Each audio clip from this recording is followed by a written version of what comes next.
سماجی زندگی، نکاح جس کی بنیاد ہے، اور اللہ رب العزت کے پیارے حبیب صلی اللہ علیہ وسلم نے فرمایا کہ یہ جو نکاح ہے یہ کیوں لازم کیا شریعت نے، نبی کریم صلی اللہ علیہ وسلم نے اس کے بارے میں اتنی سخت بات کیوں فرمائی کہ ان نکاح من سنتی فمن راغب عن سنتی فلیس منی، کہ نکاح میری سنت ہے، جس نے اس سے اعراض کیا میرا اس کے ساتھ کوئی تعلق نہیں ہے۔ یہ کیوں اتنی شدت اس کے اندر اختیار فرمائی کہ جو آدمی جانتے بوجھتے محض تقوی اور طہارت کے نام پر ازدواجی زندگی سے اعراض کرتا ہے، یہ سمجھتا ہے کہ شاید میری روحانی ترقی کے اندر رکاوٹ کہیں یہ تعلق نہ بن جائے، خاص طور پر اگر کوئی آدمی زیادہ عمر کا ہو اور کسی ایسے مسئلے سے دوچار ہو جائے تو اس کے لیے خاص طور پر وہ ایسا سمجھنے لگتے ہیں۔ لیکن شریعت کا حکم اپنی جگہ پر موجود ہے۔ ہمارے سوسائٹی کے اندر آپ دیکھ لیں، جوانی میں بیوہ ہو جانے والی عورتیں جو ہیں وہ اس طرح سماجی دباؤ کا شکار ہوتی ہیں کہ پوری زندگی اور جوانی جو ہے وہ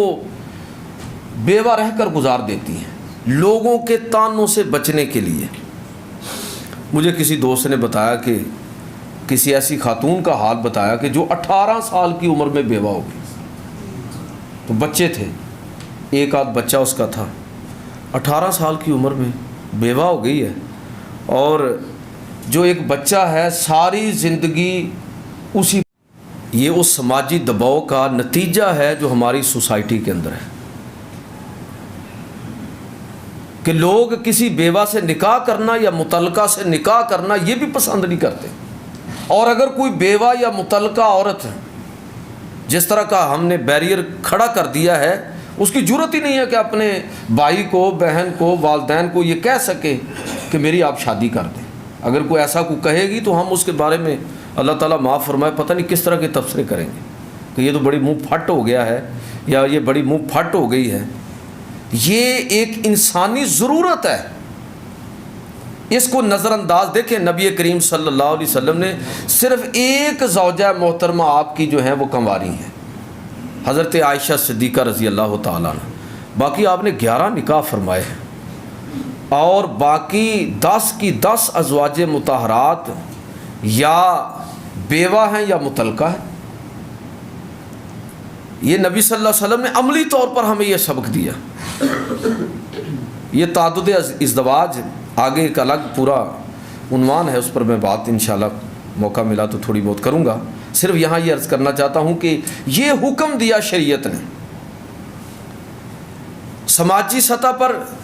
ایک ایک چیز کو واضح کر دیا اور اس کا تعین کر دیا، اور اچھا پھر اس میں باقاعدہ نکاح کس سے کر سکتے ہیں کس سے نہیں کر سکتے پورے دائرے ذکر کر دیا، نکاح کا حکم دیا، اس ذمہ داری کا تذکرہ کیا جو مرد اٹھائے گا، عورت جس کو لے کر چلے گی، وہ سارے دائرے متعین کر دیے، اس تعلق کی عظمت اور اس کی جو اہمیت ہے اس کو بیان کر دیا۔ ساتھ ساتھ یہ بھی کہ نبی کریم صلی اللہ علیہ وسلم نے ارشاد فرمایا کہ من انکحہ فقد استکمل الایمان، جس آدمی نے نکاح کیا اس نے گویا اپنا ایمان مکمل کر لیا، اس کا ایمان مکمل ہو گیا۔ اس کا مطلب یہ ہوا کہ ایک خاندانی ازدواجی زندگی بسر کرنا یہ اللہ اور اللہ کے رسول کے نزدیک ایمان کی تکمیل کا باعث ہے۔